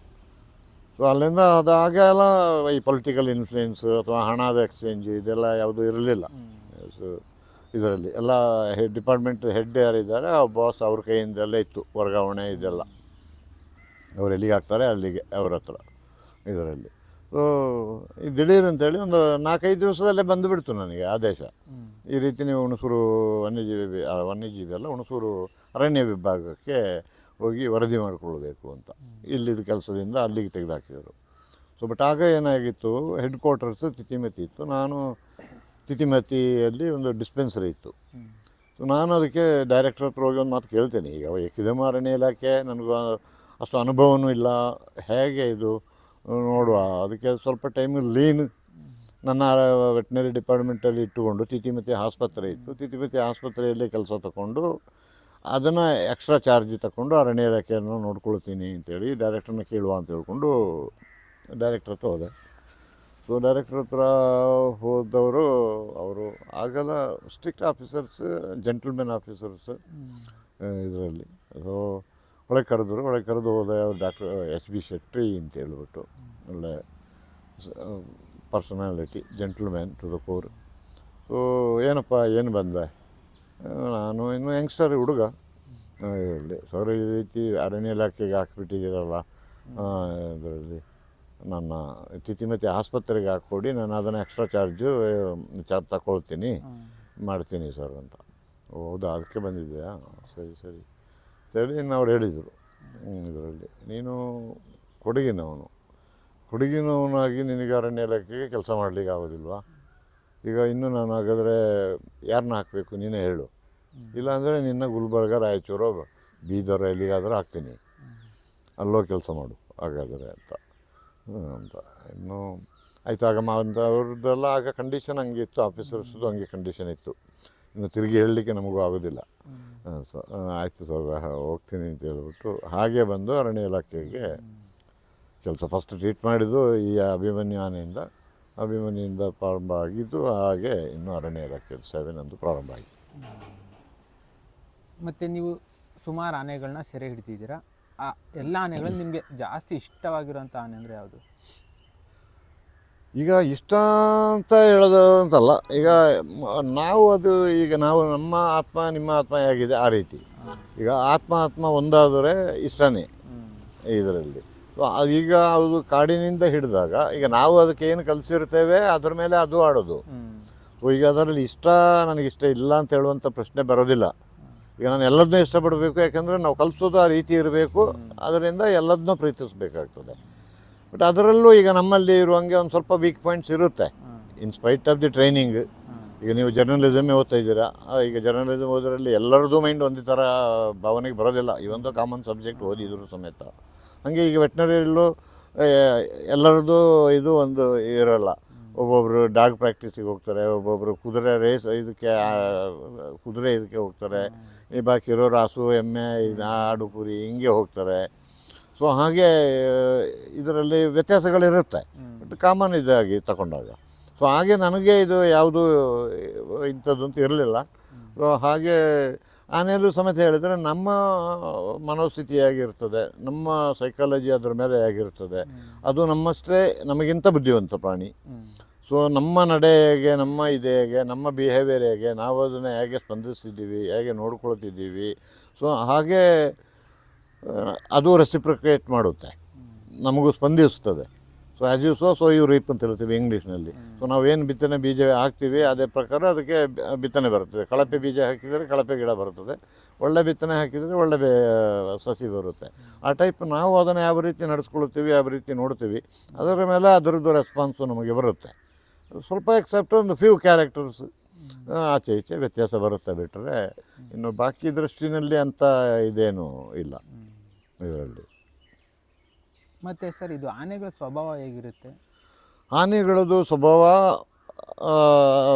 ಅಂತ ಹೇಳಿದರೆ ಆ್ಯಕ್ಚುಲಿ ಆನೆಗಳು ಸಂಘಜೀವಿ. ಸೊ ಅವು ಗ್ರೂಪ್ನಲ್ಲಿ ಇರುವಂಥವು. ಈಗ ನಾನು ಇಲಾಖೆಗೆ 85-86 ಸೇರಿದಾಗ 60 ಆನೆ 70 ಆನೆಗಳದ್ದು ಗುಂಪಿರ್ತದೆ ಇರ್ತಿತ್ತು. ಸೊ ಅದರಲ್ಲಿ ಏನು ಅಂತ ಹೇಳಿದರೆ ನಮ್ಮಲ್ಲಿ ಈಗ ಸೀನಿಯರು ಯಾರು ಸ್ವಲ್ಪ ಜೋರಿದ್ದಾರೆ ಅವರು ಇವರು ಅಂತೇಳಿ ಇದು ಅಲ್ಲಿ ಅದಲ್ಲ. ಎಲ್ಡೆಸ್ಟ್ ಆಫ್ ದಿ ಹರ್ಡ್ ಇದರಲ್ಲಿ ವಯಸ್ಸಾದಂಥ ಅಜ್ಜಿ ಯಾರು ಇರ್ತದೆ ಆ ಗುಂಪಿನಲ್ಲಿ ಅದು ಹರ್ಡ್ ಲೀಡರ್ ಆನೆಗಳಲ್ಲಿ. ಸೊ ಅದು ಯಾವ ರೀತಿ ಬಾಕಿ ಇದಕ್ಕೆಲ್ಲ ಹೇಳ್ಕೊಡ್ತದೆ, ಆ ರೀತಿ ಅವ್ರದ್ದು ಸಂಸ್ಕೃತಿ ಬಂದಿದ್ದು ಹುಟ್ಟಿದಲ್ಲಿಂದ ಅದೇ ರೀತಿ ಬಂದಿದ್ದು ಅವುಗಳದ್ದು. ಸೊ ಅವು ಏನಾಗ್ತದೆ ಈ ಮಕ್ಕಳಿಗೆ ಮೊಮ್ಮಕ್ಕಳಿಗೆಲ್ಲ ಅವ್ರದ್ದು ಎಲ್ಲ ಒಂದು ಸುಸಜ್ಜಿತವಾದ ಒಂದು ವ್ಯವಸ್ಥಿತವಾದಂಥ ಮಾರ್ಗ ಇತ್ತು ಆನೆಗಳಿಗೆ ಇದರಲ್ಲಿ. ಸೊ ಅವ್ರದ್ದು ಪಾಡಿಗೆ ಬೇರೆಯವರಿಗೆ ನಮ್ಮಿಂದ ತೊಂದರೆ ಆಗಬಾರ್ದು ಅಂತ ಹೇಳುವಂಥ ಒಂದು ಮನೋಸ್ಥಿತಿ ಅಂತ ವ್ಯವಸ್ಥೆ ಇರುವಂಥ ಪ್ರಾಣಿ ಅದು ಆನೆ. ಸೊ ಅವು ವಿಲ್ಫುಲಿ ಅಥವಾ ಏನು ಹೇಳೋದು ಉದ್ದೇಶಪೂರ್ವಕವಾಗಿ ನಾನು ಇಬ್ಬರಿಗೆ ತೊಂದರೆ ಮಾಡಬೇಕು, ಅವನು ಸಾಯಿಸಬೇಕು ಅಥವಾ ಇದು ಮಾಡಬೇಕು ಅಂತ ಹೇಳುವಂಥ ದೃಷ್ಟಿಕೋನದಲ್ಲಿ ಇರುವಂಥ ಪ್ರಾಣಿಗಳಲ್ಲ ನಾರ್ಮಲಿ ಅವ್ರದ್ದು ಬಿಹೇವಿಯರಲ್ಲಿ. ಸೊ ಕಾಡು ಆಗ ಯಥೇಚ್ಛವಾಗಿತ್ತು, ನೀರು ಬೇಕಾದಂಗೆ ಇರ್ತಿತ್ತು. ಅದಕ್ಕೆ ಹೆಚ್ಚು ಮೇವು ಬೇಕು ಅಂದರೆ ಬಿದಿರು, ಅದು ತಿನ್ನೋದು ಬಿದಿರು, ಪೈಕಸ್ಸು ಅಂತ ಹೇಳಿದರೆ ನಮ್ಮ ಅರಳಿ ಆಲ ಹತ್ತಿ ಅಂತೆಲ್ಲ ಹೇಳ್ತೀವಲ್ಲ ಅದು, ಮತ್ತು ಗ್ರಾಸು ಹುಲ್ಲು ಇಂಥದ್ದು. ಇನ್ನು ಎಲ್ಲ ಗಿಡ ಮರನ ತಿನ್ನೋದಿಲ್ಲ ಅದು. ಇನ್ನು ಬಾಳೆ ತೆಂಗು ಹಿಂಗೆ ಈಗ ಸೆಲೆಕ್ಟೆಡ್ ಇದನ್ನು ಬಿಟ್ಟರೆ ಅದು ಸೆಲೆಕ್ಟಿವ್ ಫೀಡರ್. ಇನ್ನೆಲ್ಲ ಇದನ್ನು ನಾಶ ಮಾಡಲಿಕ್ಕೆ ಹೋಗಲ್ಲ, ಎಲ್ಲ ಗಿಡನೂ ತಿನ್ನೋದು ಇಲ್ಲ, ಇದು ಮಾಡೋದಿಲ್ಲ. ಕೆಲವು ಗಿಡದಲ್ಲಿ ಬರೀ ಅದರ ಸ್ವಲ್ಪ ಚಕ್ಕೆ ತಿಂತದೆ, ಅದು ಬಾರ್ಕ್ ಅಂತ ಏನು ಹೇಳ್ತೀವಿ, ಆ ಚಕ್ಕೆನೇ ತಿಂತದೆ ಇದರಲ್ಲಿ. ಸೊ ಹಾಗೆ ಒಂದು ಅದರದ್ದೇ ಆದಂಥ ಒಂದು ಸ್ವಯಂ ಬುದ್ಧಿಯಿಂದ ಅವು ನಡ್ಕೊಳ್ಳುವಂಥದ್ದು. ಹಾಗೆ ಅವು ಏನಾಗ್ತದೆ ಅಂತ ಹೇಳಿದರೆ ಒಂದು ಅದರಿಂದ ನಾವು ಕಲಿಬೇಕಾದಂಥದ್ದು, ಈಗ ಅವಕ್ಕೆ ಹೋಮ್ ರೇಂಜ್ ಅಂತ ಹೇಳ್ತೀವಿ, ಸ್ವಂತ ಸ್ಥಳ, ಅದು ಮೈಗ್ರೇಟರಿ ರೇಂಜ್ ಅಂತ ಹೇಳ್ತೀವಿ, ವಲಸೆ ಹೋಗುವಂಥ ಸ್ಥಳ ಎರಡಿದೆ. ಸೊ ಈ ಸ್ವಂತ ಸ್ಥಳದಲ್ಲಿ ಅವು 6 ತಿಂಗಳಿರ್ತದೆ ಆನೆಗಳು, ಆ ಗುಂಪು ಇವು. ಅಲ್ಲಿ 6 ತಿಂಗಳಾದ ಮೇಲೆ ಅಲ್ಲಿ 6 ತಿಂಗಳು ನಾವು ಮೇದು ಮಾಡಿ ನಮ್ಮ ಆ ವಾತಾವರಣದಲ್ಲಿ ಗಿಡ ಮರಗಳು ಸ್ವಲ್ಪ ಪುನಶ್ಚೇತನ ಆಗಬೇಕಲ್ಲ, ರಿಜುವೆನೇಟ್ ಆಗಬೇಕು. ಸೊ ಅದಕ್ಕೇನು ಮಾಡ್ತದೆ, 6 ತಿಂಗಳು ವಲಸೆ ಹೋಗ್ತದೆ. ಆಗ ಆ ಲೀಡರ್ ಯಾರು ಮೆಟ್ರಿಯಾಕ್ ಅಂತ ಇಂಗ್ಲೀಷ್ನಲ್ಲಿ ಮೆಟ್ರಿಯಾಕ್ ಅಂತ ಹೇಳ್ತೀವಿ, ಅದು ಓಲ್ಡೆಸ್ಟ್ ಸೀನಿಯರ್ ಮೋಸ್ಟ್ ಹೆಣ್ಣಾನೆ, ಅದು ಕರ್ಕೊಂಡು ಬೇರೆ ಪ್ರದೇಶಕ್ಕೆ ವಲಸೆ ಹೋಗ್ತದೆ. ಅದು ವಯಸ್ಸು. ಇದು ಹೇಗೆ ಅಂತ ಹೇಳಿದರೆ ಈಗ ಏನಾಗ್ತದೆ, ಕರ್ನಾಟಕದ ಆನೆ, ತಮಿಳುನಾಡು ಆನೆ, ಕೇರಳ ಆನೆ, ಆಂಧ್ರ ಆನೆ ಅಂತೆಲ್ಲ ಬಂದಿದೆ. ಬಟ್ ಅದೆಲ್ಲ ತಪ್ಪು. ಈಗ ನಮ್ಮ ಕರ್ನಾಟಕದ ಆನೆಗಳು ಇಲ್ಲಿ ಭದ್ರಾದಿಂದ ಹಿಡಿದು ಕರ್ನಾಟಕ ದಾಂಡೇಲಿಯಿಂದ ಹಿಡಿದು ಇಲ್ಲಿವರೆಗೆ 6 ತಿಂಗಳು ಅಲ್ಲಿ ಇದ್ದರೆ ಹಂಗೇ ಮಕ್ಕಳು ಮರಿ ಮಕ್ಕಳು ಮೊಮ್ಮಕ್ಕಳನ್ನ ಕರ್ಕೊಂಡು ಅಲ್ಲಿಂದ ಅರಣ್ಯದ ಲಿಂಕ್ನಾಗೆ ಬಂದು ಈ ಕಡೆ ತಮಿಳುನಾಡು ಕಡೆಗೆ ಹೋಗ್ತದೆ, ಕೆಲವು ಆನೆಗಳು ವಯನಾಡು ಈ ಕಡೆ ಕೇರಳ ಕಡೆನೂ ಹೋಗ್ತದೆ, ಮುದುಮಲೆ ಕಡೆನೂ ಹೋಗ್ತದೆ, ವೈಸ್ ವರ್ಷ ಅಲ್ಲಿದ್ದ ಆನೆಗಳು ಅವು ಈ ಕಡೆ ವಲಸೆ ಬರುತ್ತೆ ಇದರಲ್ಲಿ. ಸೊ ಈ ವಲಸೆ ಸಂಸ್ಕೃತಿ 6 ತಿಂಗಳು, ಒಂದು 6 ತಿಂಗಳು ಆದ ಮೇಲೆ ಅವು ತಮ್ಮ ತಮ್ಮ ವಾಸಸ್ಥಳಕ್ಕೆ ಹೋಗ್ತದೆ. ಸೊ ಇದರಲ್ಲಿ ಏನಾಯಿತು, ತದನಂತರ ಆಗ ನಮಗೆಲ್ಲ ಆನೆ ಕಾಣಲಿಕ್ಕೆ ಕಷ್ಟ ಇತ್ತು, ಕಾಡಲ್ಲಿ ಒಳಗಡೆ ಕಷ್ಟಪಟ್ಟು ಹೋಗಿ ನೋಡಬೇಕಾಗಿತ್ತು. ಆನೆಗಳು ಇದ್ದರು ಸಮೇತ ಆ ಪರಿಸ್ಥಿತಿ ಇತ್ತು. ಯಾಕೆಂದರೆ ಅವು ರಾತ್ರಿ ಎಷ್ಟೊತ್ತಿಗೆ ಹೋಗ್ತಿತ್ತು, ಎಷ್ಟೊತ್ತಿಗೆ ಬರ್ತಿತ್ತು, ಹೆಂಗೆ ಹೋಗ್ತಿತ್ತು ಬರ್ತಿತ್ತು ಅಂತೇಳಿ ಕಾಡು ಒಳಗಡೆ ಇದ್ದವರಿಗೆ, ಇಲಾಖೆಯಲ್ಲಿದ್ದವರಿಗೆ ಇವರಿಗೆ ಗೊತ್ತಾಗ್ತಿತ್ತು. ಬಿಟ್ಟರೆ ಕಾಣಲಿಕ್ಕೆ ಹಿಂಗೆ ಹೊರಗೆ ಕಾಣುವಂಗೆ ಈಗ ಏನು ಪರಿಸ್ಥಿತಿ ಪೇಪರಲ್ಲಿ ಟಿ ವಿಯಲ್ಲಿ ಹೇಳ್ತೀವಿ, ಈ ರೀತಿ ಆನೆಗಳು ಕಾಣ್ತಾ ಇರಲಿಲ್ಲ. ಯಾಕೆ ಕಾಡು ಯಥೇಚ್ಛವಾಗಿತ್ತು, ಬಿದಿರು ಬೇಕಾದಂಗಿತ್ತು, ಅವಕ್ಕೆ ಬೇಕಾದಂಥ ಆಹಾರ ಕಾಡಿನೊಳಗಡೆ ಇತ್ತು. ಸೊ ಅದರಿಂದ ಈ ವಲಸೆ ಸಂಸ್ಕೃತಿ ಇತ್ತು. ಇದರಿಂದ ಅಡ್ವಾಂಟೇಜ್ ಏನಿತ್ತು ಅಂತ ಹೇಳಿದರೆ, ಈಗ ನಮ್ಮಲ್ಲಿ ಇನ್ಬ್ರೀಡಿಂಗ್ ಅಂತ ಹೇಳ್ತೀವಿ, ಅದಕ್ಕೆ ನನಗೆ ಕನ್ನಡದಲ್ಲಿ ಪದ ಹೇಳಲಿಕ್ಕೆ ಬರೋದಿಲ್ಲ. ಈಗ ಈ ರಾಯಲ್ ಫ್ಯಾಮಿಲಿ ಡಿಸೀಸ್ ಅಂತ ಹೇಳ್ತೀವಿ. ಈಗ ಮಹಾರಾಜರು ಇನ್ನೊಂದು ಮಹಾರಾಜರ ಕಡೆನೇ ಮದುವೆ ಆಗೋದು, ಅವರು ಇದು ಅಂತ, ಅದಕ್ಕೊಂದು ರಾಯಲ್ ಫ್ಯಾಮಿಲಿ ಡಿಸೀಸ್ ಅಂತ ನಮ್ಮ ವೈಜ್ಞಾನಿಕವಾಗಿ ಹೇಳ್ತೀವಿ. ಸೊ ಈ ವಲಸೆ ಹೋಗುವಾಗ ಏನಾಗ್ತದೆ, ನಮ್ಮ ಕರ್ನಾಟಕದ ಹೆಣ್ಣಾನೆಗಳಿಗೆ ಕೇರಳ ಆನೆ ಆಗಲಿ ಅಥವಾ ತಮಿಳುನಾಡು ಆನೆ ಆಗಲಿ ವಯಸ್ಸು ವರ್ಷ ನಮ್ಮ ಇಲ್ಲಿದ್ದು ಗಂಡಾನೆಗಳು ಆ ಕಡೆ ಈ ಕಡೆ ಕ್ರಾಸ್ ಆಗ್ತಿತ್ತು, ಆ ಕ್ರಾಸ್ ಬ್ರೀಡಿಂಗ್ ನಡೀತಾ ಇತ್ತು.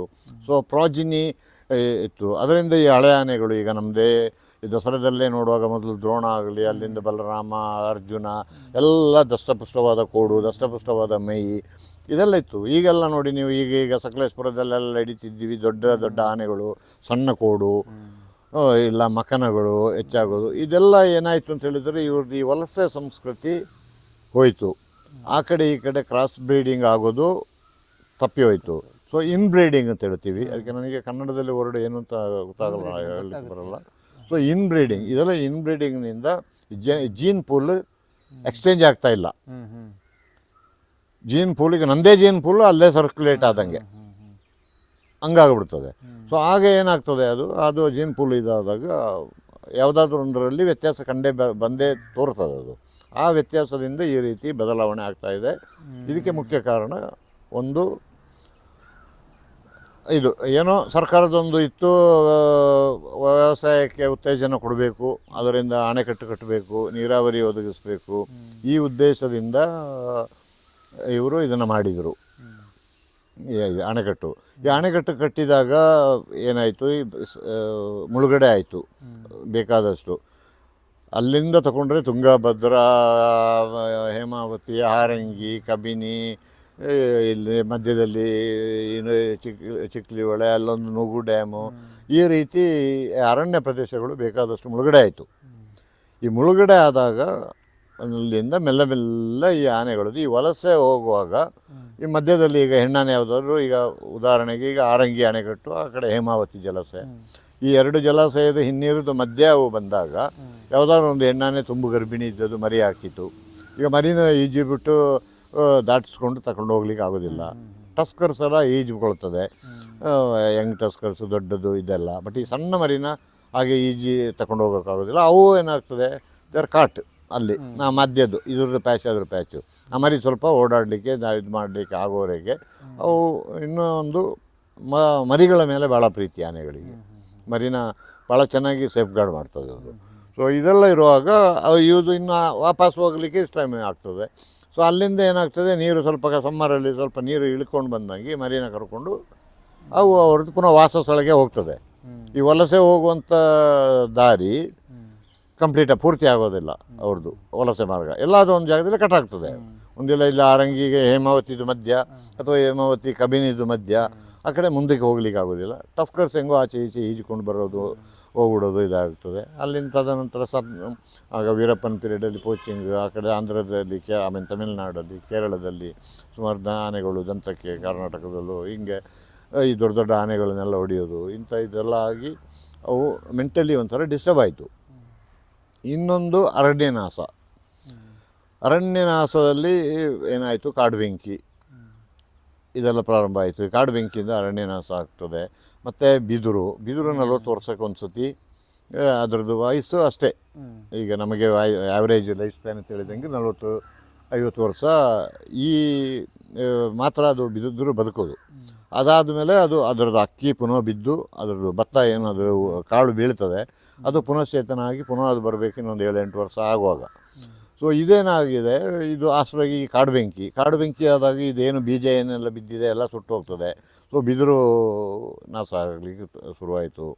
ಮತ್ತು ತೇಗ ಪ್ಲ್ಯಾಂಟೇಷನು, ಟೀಕ್ ಪ್ಲ್ಯಾಂಟೇಷನು, ಹೆಚ್ಚು ತೇಗ ಯಾವುದು ಕಮರ್ಷಿಯಲ್ ಉದ್ದೇಶ, ದುಡ್ಡು ಆಗ್ತದೆ ತೇಗದಿಂದ, ರೇಟ್ ಆಗ್ತದೆ ಅಂತ ಹೇಳಿದ್ರು.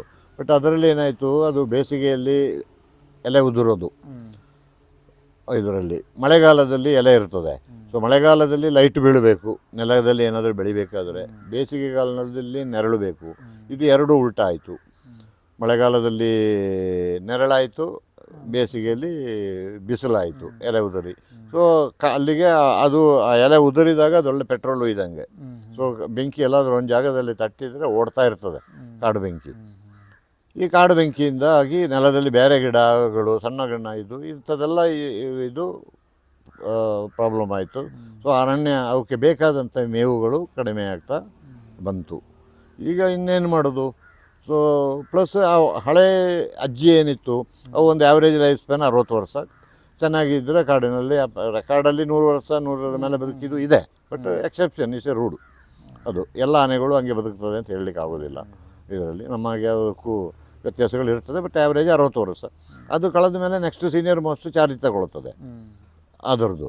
ಸೊ ಹಾಗೆ ಏನಾಯಿತು, ಈ ವಲಸೆ ಹೋಗುವಂಥ ಇದನ್ನು ಒಂದು ಜನ್ರೇಷನಿಂದ ಇನ್ನೊಂದು ಜನ್ರೇಷನಿಗೆ ಬಂದಾಗ, ಒಂದು 3rd ಜನರೇಷನ್ 4th ಜನರೇಷನ್ ಬಂದಂಗೆ ಈ ಸಂಸ್ಕೃತಿ ಹೇಳೋದು ಅದಕ್ಕೆ ಪಾಸ್ ಆಗಲಿಲ್ಲ. ಈಗ ನಮ್ಮ ಅಜ್ಜಿಯರು ಹೇಳಿದ ಕತೆ ಅಂತ ಹೇಳ್ತೀವಲ್ಲ, ಅಜ್ಜಿಯರು ಹೇಳಿದ ಕತೆ, ಮುತ್ತಜ್ಜಿಯರು ಹೇಳಿಕೊಟ್ಟ ಕತೆ ಅಂತ, ಅದೆಲ್ಲ ಇಲ್ಲ ಈಗ.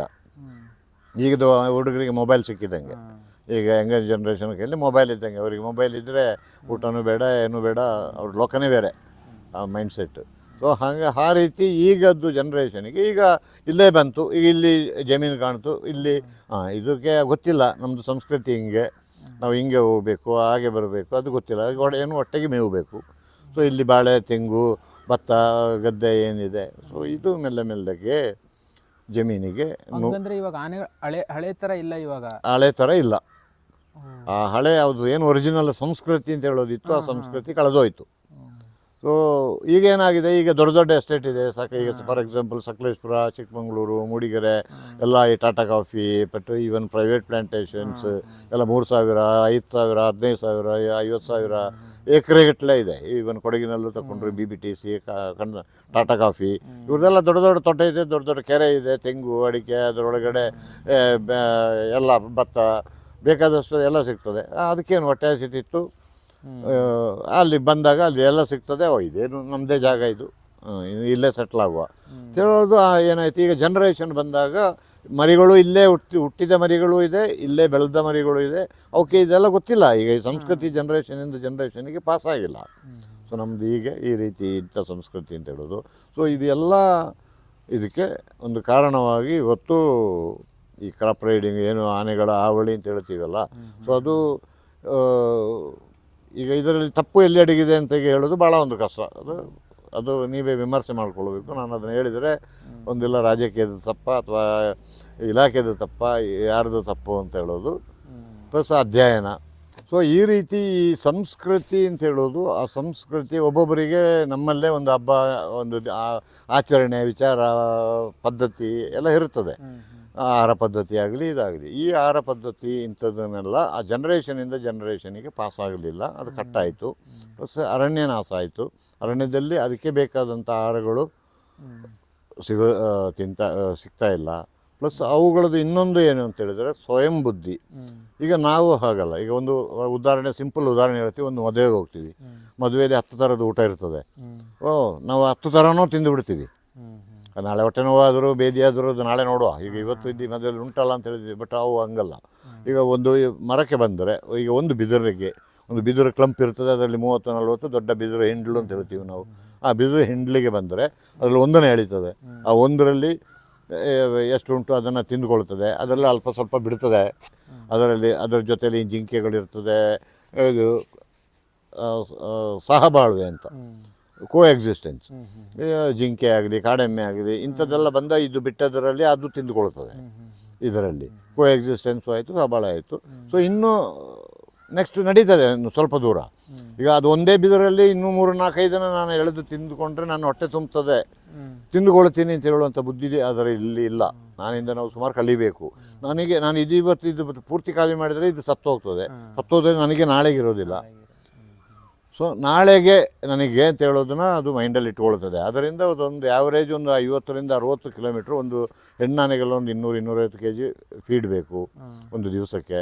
ಒಂದು ದೊಡ್ಡ ಈಗ ಅರ್ಜುನನಂಥ ಆನೆಗೆ ಸೈಜಿಗೆ ತಗೊಂಡ್ರೆ ಒಂದು 350 kg ಆಹಾರ ಬೇಕು. ಆ 350 kg ಆಹಾರ ಒಂದೇ ಬಿದಿರಿಂದ ಸಿಗ್ತದೆ, ಒಂದು ಕ್ಲಂಪ್ ದೊಡ್ಡ ಬಿದಿರು ಇದರಿಂದ, ಅದರ ಮಾಡಲ್ಲ. ಸೊ ನನಗೆ ನಾಳೆಗೆ ಇರೋದು ಬೇಕು, ನಾನು ರಾಸ ಮಾಡೋದು ಅಂತ. ಸೊ ನಾನು ಆ್ಯಾವ್ರೇಜ್ ಒಂದು 40-50 ಕಿಲೋಮೀಟ್ರ್ ಒಂದು ದಿವಸಕ್ಕೆ ನಡೆದು ಇಷ್ಟು kg ಆಹಾರನ ಅದು ಸಂರಕ್ಷಣೆ ಮಾಡೋದು. ಸೊ ಅವುಗಳಿಂದ ನಾವು ಕಲಿಬೇಕಾಗಿದೆ ಅಂದರೆ ನಾಳೆದು ಚಿಂತನೆ ಹೋಗಿದೆ. ಸೊ ಒಂದೇ ಸತಿ ಇವತ್ತು ಸಿಕ್ಬಿಡ್ತು ನಾವು ಹೊಟ್ಟೆ ತುಂಬಿಸ್ಕೊಳ್ತೀನಿ ಈಗ ಹೇಳುವಂಥ ಬುದ್ಧಿ ಅವುಗಳದ್ದು ಪರಿಪಾಠ ಇಲ್ಲ. ಸರ್, ನಿಮಗೆ ಆನೆ ಕಾರ್ಯಾಚರಣೆಗಳಲ್ಲಿ ಯಾವುದು ತುಂಬ ಚಾಲೆಂಜಿಂಗ್ ಅನಿಸಿತ್ತು? ಈಗ ಚಾಲೆಂಜಿಂಗ್ ಅಂತೇಳಿ ಕೆಲವೊಂದು ಒಂಟಿ ಆನೆಗಳಿರ್ತವೆ ಸಪ್ರೇಟ್. ಈ ಒಂಟಿ ಆನೆಗಳನ್ನು ಸ್ವಲ್ಪ ಹಿಡಿಯುವಾಗ ನಾವು ಸ್ವಲ್ಪ ಸ್ಟ್ರಾಟಜಿ ವರ್ಕೌಟ್ ಮಾಡಬೇಕಾಗ್ತದೆ, ಚಾಲೆಂಜಿಂಗ್.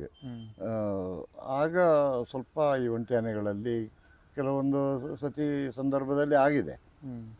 ಅದಕ್ಕೆ ನಾವು ಕೊನೆಗೆ ಸ್ಟ್ರಾಟಜಿ ವರ್ಕೌಟ್ ಮಾಡಿ ಯಾರು ಮರ ಹತ್ತಾರೆ ಆ ಮರ ಹತ್ತೋರನ್ನ ಮರದ ಮೇಲೆ ಹತ್ತಿ ಕೂರಿಸಿ, ಸೊ ಅದನ್ನು ನಾವು ಒಂದು ಸೈಡಿಂದ ಮೇಲೆ ಡ್ರೈವ್ ಮಾಡಿದಾಗ ಅದು ಮೇಲೆ ಬರ್ತಾ ಇರುವಾಗ ಮರದ ಮೇಲಿಂದ ಎಲ್ಲ ಹೊಡಿತೀವಿ. ಸೊ ಅಂಥದ್ರಲ್ಲಿ ಅದು ಒಂದೊಂದು ಸತಿ ಚಾಲೆಂಜಿಂಗ್ ಆಗ್ತದೆ. ಇಲ್ಲಾಂದರೆ ನಾವು ಸ್ಟ್ರಾಟಜಿ ವರ್ಕೌಟ್ ಮಾಡಿ ಹೋದರೆ ಆನ್ ಫುಟ್ ಹೋಗೋದು ಭಾಳ ಸೇಫು, ಒಳ್ಳೆಯದು. ಕಡಿಮೆಯಲ್ಲಿ ಒಬ್ಬರು ಇಬ್ಬರು. ತದನಂತರ ಅಂಥ ಇದು ಜಿಗ್ಗು ಕಾಡು ಇಂಥ ಇದರಲ್ಲಿ ಯಾವಾಗ ನಮಗೆ ಕಾಲ್ನಡಿಗೆಯಲ್ಲಿ ಹೋಗ್ಲಿಕ್ಕೆ ಆಗೋದಿಲ್ಲ ಅಂತ ಹೇಳುವಾಗ ನಾವು ಆನೆದು ಉಪಯೋಗಿಸ್ಕೊಂಡು ಆನೆ ಮೇಲೆ ಅನಿವಾರ್ಯತೆ ಇದ್ದಾಗ ಹೋಗ್ತೀವಿ. ಸೊ ಅದು ಬಿಟ್ಟರೆ ಹಾಗೆ ಚಾಲೆಂಜಿಂಗ್ ಅಂತಲ್ಲ, ನಾವು ಆ ಸಂದರ್ಭಕ್ಕೆ ಅನುಗುಣವಾಗಿ ನಮ್ಮ ಒಂದು ಸ್ಟ್ರಾಟಜಿನ ಅಡಾಪ್ಟ್ ಮಾಡ್ಕೊಳ್ಬೇಕು ಸಿಚುವೇಶನಲ್ಲಿ. ಸರ್, ನೀವು ಇಷ್ಟೊಂದು ಕಾರ್ಯಾಚರಣೆ ಎಲ್ಲ ಮಾಡಿದ್ದೀರಲ್ವಾ, ನಿಮಗಿದು ಡೂ ಆರ್ ಡೇ ಸಂದರ್ಭ ಅಂತ ಯಾವುದಾದ್ರೂ ಇದ್ದರೆ ಯಾವ್ದಾದ್ರು ಸ್ಟೋರಿ ಹೇಳ್ತೀರಾ? ಡೂ ಆರ್ ಡೇ ಅಂತ ಹೇಳೋದೆಲ್ಲ ಬಂದಿದೆ. ಈಗ ಅದು ಮುಖ್ಯವಾಗಿ ಈಗ ಮಧ್ಯಪ್ರದೇಶದಲ್ಲಿ ಅದೇ ನನಗೆ ಗ್ರೀನ್ ಆಸ್ಕರ್ ಪ್ರಶಸ್ತಿ ಬಂತಲ್ಲ, ಮಧ್ಯಪ್ರದೇಶದಲ್ಲಿ ಆನೆಗಳು, ಅದರಲ್ಲಿ 22 ಆನೆಗಳು ಮ್ಯಾನ್ ಕಿಲ್ಲರ್ಸ್ ಎಲ್ಲ ಗುಂಪು. ಎಲ್ಲ ಆನೆಗಳು ಕಡಿಮೆ ಅಂದರೆ ಒಂದು 4 ವರ್ಷದಿಂದ ಇತ್ತು ಏಜ್ ಗ್ರೂಪಿಂದ, ಅವು ಸಮೇತ ಕಲ್ತುಬಿಟ್ಟಿತ್ತು. ಅವು ಹೀಗೆ ಒಂದು ಗುಂಪಲ್ಲಿ ಸೇರ್ಕೊಂಡು ಒಂದು ಡೆಡ್ ಬಾಡಿ ಸಿಕ್ಕಿದರೆ ಆ ಕಡೆಗೆ ಒದಿಯೋದು, ಅದು ಇನ್ನೊಂದು ಕಡೆಗೆ ಒದಿಯೋದು, ಇನ್ನೊಂದು ಕಡೆಗೆ ಒದಿಯೋದು. ಕೊನೆಗೆ ನೋಡಿದರೆ ಸ್ಕಿನ್ನೇ ಬೇರೆ, ಮಾಂಸನೇ ಎಲ್ಲ ನೆಲದಲ್ಲಿ ಹಳೆ ಕಾಲದಲ್ಲಿ ಸಗಣಿ ಸಾರಿಸಿದಂಗೆ ಸ್ಪ್ರೆಡ್ ಆಗಿರ್ತಿತ್ತು, ಗೋಡೆ ಗಿಡೆಗೆಲ್ಲ ರಕ್ತ, ಈ ರೀತಿ ಒಂದು ಚೆಂಡಾಡೋದು ಆ ರೀತಿ ಕೊಲ್ತಾ ಇದ್ವು ಅಲ್ಲಿ. ಸೊ ಅಲ್ಲಿ ಸ್ವಲ್ಪ ಆಯಿತು. ಫಸ್ಟ್ ಒಂದು 4 ಆನೆನ ಹಿಡಿದು ಕಟ್ಟಿ ಹಾಕಿದಾಗ ರಾತ್ರಿ ನಾವು ಬಂದು ನಮಗೆ ಟೆಂಟನ್ನೇ ಅಟ್ಯಾಕ್ ಮಾಡಿಬಿಡ್ತು ಇದರಲ್ಲಿ. ಸೊ ಪಕ್ಕದಲ್ಲಿ ಅದು ಅದೇ ಸಿಚುವೇಶನ್ ರಿಯಾಕ್ಷನ್. ಅದು ಅಲ್ಲಿ ಬಂದು ಇದು ಮಾಡ್ತಿರುವಾಗ ಸ್ವಲ್ಪ ಒಂದು ನನ್ನ ಗೇಟ್ದಷ್ಟು ದೂರದಲ್ಲಿ ಇದಿತ್ತೆ, ನಮ್ಮ ಹಿಡಿದ 4 ಆನೆಗಳನ್ನು ಕಟ್ಟಿತ್ತು. ಸೊ ನಮಗೆ ಒಂದು ಇಂಟ್ಯೂಷನ್ ಅಂತ ಬರುತ್ತೆ, ಯಾವುದೋ ಸಿಚುವೇಷನಲ್ಲಿ ನೀವು ಸೀರಿಯಸ್ ಆಗಿ ತಗೊಂಡಾಗ ಒಂದು ಇಂಟ್ಯೂಷನ್ ಬರುತ್ತೆ.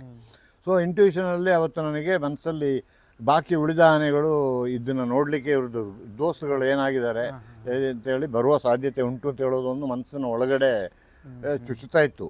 ಸೊ ಅದರಿಂದ ಮನಸ್ಸಲ್ಲಿ ಒಂದು ಅರ್ಧ ಮನಸ್ಸಲ್ಲೇ ಇರ್ತಿದ್ದೋ. ನಾನು ಒಂದು ರೇಂಜ್ ಆಫೀಸರು ಒಂದು ಟೆಂಟಲ್ಲಿ ಇದ್ದು, ನಮ್ಮ ಟೆಂಟ್ದು ಮುಂದೆ ಒಂದು ದೊಡ್ಡ ಲಾಗದು ಬೆಂಕಿ ಹಾಕಿದ್ರು. ಇಟ್ ವಾಸ್ ಡಿಸೆಂಬರ್, ಚಳಿ ಇದರಲ್ಲಿ. ಅದರಿಂದ ಒಂದಷ್ಟು ದೂರದಲ್ಲಿ ಒಂದು 10-20 ದೂರದಲ್ಲಿ ಹಿಡಿದ 4 ಆನೆಗಳನ್ನು ಕಟ್ಟಿದ್ದು ಹೀಗಾಗಿ. ಸೊ ರಾತ್ರಿ ಒಂದು 8-8:30 ಗಂಟೆ ಆದಾಗ ವಾಸನೆ ಬರ್ತಾಯಿತ್ತು, ಈ ಕಾಡಾನೆಗಳದ್ದು ಸ್ಮೆಲ್ ಗೊತ್ತಾಗ್ತದೆ. ಅದು ಹತ್ರ ಬಂದಂಗೆ ಗಾಢವಾಗಿ ಬರ್ತಾಯಿತ್ತು. ಇನ್ನೇನು ಇದು ಬರ್ತದೆ ಅಂತೆಲ್ಲ ಹೇಳುವಾಗ ನಾವು ರೆಡಿ ಇದ್ದೇವೆ. ಪುಣ್ಯಕ್ಕೆ ನಾನು ಟೆಂಟ್ದು ಒಂದು ಸೈಡ್, ಅದು ಹಳೆ ಕಾಲದ ಟೆಂಟ್ ಈ ಟೈಪು ಇದು ಮಾಡೋದು, ಇದ್ರದ್ದು ಒಂದು ಸೈಡ್ದು ಬ್ಯಾಕ್ ಸೈಡ್ದು ಅದ್ರದ್ದು ಲೇಸು ಕಟ್ಟಿದ್ದನ್ನು ಟೆಂಟದ್ದು ಇದನ್ನೆಲ್ಲ ಫಸ್ಟೇ ಬಿಚ್ಚಿದೆ, ಓಡಲಿಕ್ಕೆ ಆದರೂ ಬೇಗ ಇದಾಗಲಿ ಅಂತೇಳಿ. ಅಂದರೆ ಎಲ್ಲ ಮನುಷ್ಯನ ಕೊಂದು ಗೊತ್ತಿರುವಂಥ ಆನೆಗಳು. ಸೊ ನಮ್ಮದು ವಾಸನೆ ಸಿಕ್ಕಿದಾಗ ಡೈರೆಕ್ಟ್ ಅಟ್ಯಾಕ್ ಮಾಡುವಂಥ ಸಾಧ್ಯತೆ ಉಂಟು ಅಂತ ಹೇಳೋ ಒಂದು ಮುನ್ಸೂಚನೆ ತಗೊಂಡಿದ್ದೆ. ಸೊ ಹಾಗೆ ಬಂದದ್ದು ಎಲ್ಲ ಆನೆಗಳು ಆಚೆಗೆ ಹೋಯ್ತು. ಒಂದು ದೊಡ್ಡ ಆನೆ ಬಂದುಬಿಡ್ತು. ಬಂದು ಅದು ಆ ಬೆಂಕಿಗೆ ಹೊಂಡಕ್ಕೆ ಒಳ್ಳೆ ಚೆನ್ನಾಗಿ ಒದಿತು. ಆ ಬೆಂಕಿಗೆ ಆ ಕೆಂಡ ಎಲ್ಲ ಮೇಲಿಂದ ಹಾರಿ ಈ ಫೈರ್ ಕ್ರ್ಯಾಕರ್ಸ್ ನಾವು ಏನು ಹೂವಿನ ಚಟ್ಟಿದ್ದೆಲ್ಲ ಹಚ್ಚುತ್ತೀವಲ್ಲ, ಅದು ಮೇಲೆ ಹೋಗಿ ಕೆಳಗೆ ಬೀಳ್ತದಲ್ಲ, ಹಾಗೆ ಆನೆ ಮೇಲೆ ಬೀಳ್ತಾ ಇತ್ತು. ಅದು ಕೇರೆ ಮಾಡಲಿಲ್ಲ. ಅಲ್ಲಿಂದ ಅಷ್ಟರೊಳಗೆ ನಾವು ಓಡಿ ಟೆಂಟಿಂದ ದಾಟಿದ್ದೇವೆ. ದಾಟದ ಹಿಂದುಗಡೆ ಅಷ್ಟೇ ಒಂದು 5 ಅಡಿಯಲ್ಲಿ ಒಂದು ಹಳೇ ಇದು ಜನತಾ ಮನೆ, ಅದು ಅದರಲ್ಲಿ ಅಂಗನವಾಡಿಯನ್ನು ನಡೆಸ್ತಾ ಇದ್ರು. ಅದರದ್ದು ಕಿಟಕಿನೂ ಇರಲಿಲ್ಲ. ಈ ಆನೆ ಹಾವಳಿ ಪ್ರಾರಂಭ ಆದಲ್ಲಿಂದ ಬಾಗಿಲು ಕಿಟಕಿ ಎಲ್ಲ ಕದ್ದುಬಿಟ್ಟಿದ್ರು. ಸೊ ನೆಕ್ಸ್ಟ್ ಬೇಗ ಇದರಿಂದ ನೆಗೆದುಬಿಟ್ಟು ನಾವು ಅದು ನೆಲದಲ್ಲೇ ಅದಕ್ಕೆ ಕಾಣದಂಗೆ ಬಗ್ಗೆ ಅದರೊಳಗೆ ಸೇರಿದ್ದು. ಅದರೊಳಗೆ ಸೇರಿದ್ರು ಅಷ್ಟೇ, ಆ ಕಡೆ ಗೋಡೆ ಇಲ್ಲ, ಏನಿಲ್ಲ, ಕಿಟಕಿನೂ ಇಲ್ಲ. ಆ ನೆಲದಲ್ಲಿ ಹಿಂಗೆ ಬಗ್ಗಿ ಕೂತ್ಬಿಟ್ಟು ಆ ಕಿಟಕಿದ ಲೆವೆಲಿಗೆ ಬರೀ ಕಣ್ಣನ್ನ ಮಾತ್ರ ಇಟ್ಟುಕೊಂಡು ಒಂದು ಸೈಡಿಂದ ಕಣ್ಣಿಟ್ಟುಕೊಂಡು ನೆಟ್ಟಿಗೆ ಬಂದದ್ದು ಟೆಂಟಿಗೆ ಹೊಡಿತು. ಟೆಂಟ್ ಆಗಿ ಕೊಲೆಪ್ಸ್ ಆಗಿದೆ. ಕೊಲೆಪ್ಸ್ ಆಯಿತು. ಕೊಲೆಪ್ಸ್ ಆಗಿ ಅದು ಎಲಿವೇಟೆಡ್ ಹಿಂಗೆ ಇರ್ತದಲ್ಲ ಒಂದು ಈ ಟೈಪಲ್ಲಿ, ಆ ಎಲಿವೇಟರಲ್ಲಿ ಸೊಂಡಿಲಲ್ಲಿ ಟಚ್ ಮಾಡಿ ನೋಡ್ತಾ ಇತ್ತು ಅದು ಮನ್ಸ ಇದ್ದಾರ ಒಳಗೆ ಅಂತ ಹೇಳ್ಕೊಂಡು ಅಂತ. ಸೊ ಆಗ ಇನ್ನೂ ಏನು ಮಾಡೋದು ನಮಗೆ, ಆಗ ಒಂದು ಸ್ವಲ್ಪ ಗಡಿಬಿಡಿ ಆಯಿತು. ಈಗ ನಾವು ಹೆಲ್ಪ್ಲೆಸ್. ಈ ಓಡಿ ಬರುವಾಗ ಟೆಂಟಿಂದ ಕೋವಿ ಇತ್ತು, ರೈಫಲ್ ಇತ್ತು, 12 ಬೋರ್ ಇತ್ತು, ಕಾರ್ಟ್ರಿಡ್ಜ್ ಇತ್ತು. ಬಟ್ ಸಿಚುವೇಶನ್ನಲ್ಲಿ ನಮಗೆ ಟೈಮ್ ಆಗಲಿಲ್ಲ, ಪಕ್ಕ ಆಗಿಬಿಟ್ಟ ನಮಗೆ. ಇದನ್ನು ಪ್ಲಸ್ ಇಷ್ಟು ಇದರಲ್ಲಿ ಬರ್ತದೆ ಅಂತ ಹೇಳುವಂಥ ಒಂದು ನೆನಪು ಬಂದಿಲ್ಲ. ಪ್ಲಸ್ ರಿಯಾಕ್ಷನ್ ಟೈಮ್ ಇರಲಿಲ್ಲ ನಮಗೆ ಇದರಲ್ಲಿ. ಇನ್ನು ಸ್ವಲ್ಪ ಹೊತ್ತಾಗಿದ್ದರೆ ಫ್ರ್ಯಾಕ್ಷನ್ ಆಫ್ ದ ಮಿನಿಟ್ಸ್ ಅಷ್ಟೇ. ಮಿನಿಟ್ಸಲ್ಲಿ ನಾವು ಆ ಟೆಂಟದಿಂದ ಹೊರಗೆ ದಾಟದ ಹೋಗಿದರೆ ನಾವು ಸಿಕ್ಕಾಕೊಳ್ತಿದ್ದೋ ಇದರಲ್ಲಿ. ಅಲ್ಲಿಂದ ಅದು ವಾಪಸ್ ಈ ಬಾಕಿ ಆನೆಗಳ ಹತ್ರ ಹೋಯ್ತು ಹಿಡೀಲಿಕ್ಕೆ. ಅಲ್ಲಿಂದ ಇನ್ನು ಮೆಲ್ಲ ಸ್ವಲ್ಪ ಹೊತ್ತು ಹೋಗಿ ಅದರ ಜೊತೆಲಿ ಈ ಕಟ್ಟಿದ 4 ಆನೆಗಳದ್ದು ಹಗ್ಗನ ಮೆಟ್ಟೋದು, ಕುತ್ತಿಗೆ ಹಗ್ಗನ, ಕಾಲ ಹಗ್ಗನ, ಅದನ್ನು ಬಿಡಿಸಲಿಕ್ಕೆ ಅಟೆಂಪ್ಟ್ ಮಾಡ್ತಿರುವಾಗ ಮೊಸಳೆ ಕ್ರಾಲ್ ಮಾಡಿದಂಗೆ ಟೆಂಟ್ ಒಳಗಡೆಯಿಂದ ಈ ರೂಮಿಂದ ಕ್ರಾಲ್ ಮಾಡ್ಕೊಂಡು ಕಂಡುಬಿಟ್ರೆ ಕಷ್ಟ, ಎಲ್ಲ ಮನ್ಸನಗೊಂದು. ಸೊ ನೆಲದಲ್ಲಿ ಕ್ರಾಲ್ ಮಾಡಿಕೊಂಡು ಹೋಗಿ ಟೆಂಟ್ ಒಳಗಡೆ ನುಗ್ಗಿ ರೈಫಲೆಲ್ಲ ಬಿದ್ದೋಗಿತ್ತು ಒಳಗಡೆ. ರೈಫಲ್ನ ತೆಗೆದು ಚೆನ್ನಾಗಿ ನಕ್ಸಲೈಟ್ಸ್ ಹಾಕಿದಂಗೆ ಬೆಲ್ಟ್ ಹಾಕಿ ಇದೆಲ್ಲ ಹಾಕಿ ಇದಕ್ಕೂ ಕಾರ್ಬನಿಗೂ ಒಳಗೆ ಲೋಡು ಮಾಡಿ 40-50 ಫೈರಿಂಗ್ ಮಾಡ್ಬೋದು ನನಗೆ ರೈಟ್. ಇನ್ನು 4 ಆನೆ 22 ಆನೆಯಲ್ಲಿ 4 ಹಿಡಿದಾಗಿತ್ತು. ಇನ್ನು ಬಾಕಿ ಇಷ್ಟಿರೋದು 18 ರೌಂಡು ಒಂದೊಂದು ಆನೆನ ಹೊಡೆದ್ರು ಜೀವ ಉಳಿಸ್ಕೊಳ್ಳುವ, ತೊಂದರೆ ಇಲ್ಲ, ಜೀವ ಉಳಿಸ್ಬೋದು ಅಂತ ಹೇಳುವಂಥ ಒಂದು ಕಾನ್ಫಿಡೆನ್ಸ್ ಬಂತು. ಸೊ ಅಲ್ಲಿಂದ ಧೈರ್ಯದಲ್ಲಿ ಕೂತು ಸುಮಾರು ಹೊತ್ತು ಆದಮೇಲೆ ಇನ್ನು ನಮ್ಮ ಆನೆಗಳು, ನಮ್ಮ ಟೀಮ್ ಎಲ್ಲ ಸ್ವಲ್ಪ ಒಂದು ಫರ್ಲಾಂಗ್ ದೂರದಲ್ಲಿ ಸಪ್ರೇಟ್ ಕಟ್ಟಿದ್ದು ಅವನ್ನೆಲ್ಲ ಬೆಂಕಿ ಗುಡ್ಡೆ ಹಾಕ್ಕೊಂಡು ಆ ಮಾವುತ ಸ್ಟಾಫ್ ಎಲ್ಲ. ಸೊ ಇನ್ನೂ ಆಗೋದಾಗಲಿ ಅವರು ಅಲ್ಲಿ ಬ್ಯುಸಿ, ಅಲ್ಲಿ ಇದನ್ನ ಬಿಡಿಸಲಿಕ್ಕೆ ಟ್ರೈ ಮಾಡೋದ್ರಲ್ಲಿ. ಇನ್ನು ಮೆಲ್ಲ ನೆಲದಲ್ಲೇ ದಾಟಿ ಕ್ರಾಲ್ ಮಾಡಿಕೊಂಡು ಆ ಬಿಲ್ಡಿಂಗ್ದು ಹಿಂದಕ್ಕೆ ಹೋಗಿ ಅಲ್ಲಿಂದ ಆ ಕಡೆಯಿಂದ ಕತ್ತಲಲ್ಲಿ ಬಳಸ್ಕೊಂಡು ಹಂಗೆ ಹೋಗಿ ಆನೆಯವ್ರ ಹತ್ರ ಹೋಗಿ ಆನೆನ ತಗೊಂಡು ಬಂದು ರಾತ್ರಿಯೇ ಒಂದು 5 ಆನೆನೋ ಇದರಲ್ಲಿದ್ದ 5 ಆನೆನ ಹಿಡಿದೆ. ಸೊ ಅಲ್ಲಿಗೆ ಬಾಕಿ ರೂ ಓಡಿತು ಇನ್ನು ಕಾಡಿಗೆ. ಸೊ ಹಂಗೆ ಸಿಚುವೇಶನಲ್ಲಿ ಬಂದಿದೆ. ಅದೆಲ್ಲ ಕೇಳ್ತಿದ್ರೆ ಭಯ ಆಗುತ್ತೆ ನಮಗೆ. ಇನ್ನು ಇದು ಇವಾಗ ರೀಸೆಂಟಾಗಿ ಅರ್ಜುನ ಆನೆ ಸಾವಾಗುತ್ತೆ. ಆ ಸಾವು ಆಕಸ್ಮಿಕ ಅನ್ಬೋದಾ, ಇಲ್ಲ ಅಧಿಕಾರಿಗಳ ನಿರ್ಲಕ್ಷ್ಯ ಅನ್ಬೋದಾ, ಇಲ್ಲ ಅದು ಏಜ್ ಆಗಿ ಬರೋ ಕಾಡಾನೆನ ಅದು ತಡೆಯೋಕ್ಕಾಗಲಿಲ್ವಾ?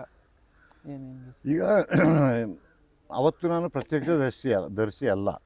ಸೊ ಈಗ ಅದರಲ್ಲಿ 18 ಕಥೆಗಳು ಉಟ್ಕೊಳ್ತದೆ. ಈಗ 18 ಕಥೆಗಳು ಉಟ್ಕೊಂಡು ಸತ್ಯ ಯಾವುದು ಇದು ಯಾವುದು ಏನು ಅಂತ ಹೇಳಲಿಕ್ಕೆ ನಿಜವಾಗಿ ನಾನು ಅದ್ರ ಬಗ್ಗೆ ಕಮೆಂಟ್ ಮಾಡೋದು, ಈಗ ನಾನು ಕಣ್ಣಲ್ಲಿ ಕಂಡಿದ್ದರೆ ನಾನು ಈಗ ಅವನು ಒಂದು ಕಥೆ ಹೇಳ್ತಾರೆ, ಇವರೊಂದು ಕಥೆ ಹೇಳ್ತಾರೆ, ಇವರೊಂದು ಕಥೆ ಹೇಳ್ತಾರೆ. ಸೊ ಇದರಲ್ಲಿ ಸೊ ಅದು ಏನು ಆಗಿದೆ ಏನು ಅಂತ ಹೇಳೋದು ನಾನು ಅದನ್ನ ನಿಖರವಾಗಿ ಹೇಳಲಿಕ್ಕೆ ಆಗೋದಿಲ್ಲ. ಅದರಿಂದಾಗಿ ಅದರದ್ದು ನಾನು ಅಷ್ಟೇ ಹೇಳಬಲ್ಲೆ, ಅದರ ಆಯುಷ ಅಷ್ಟೇ ದೇವರು ಕೊಟ್ಟಿತ್ತು ಅಂತ.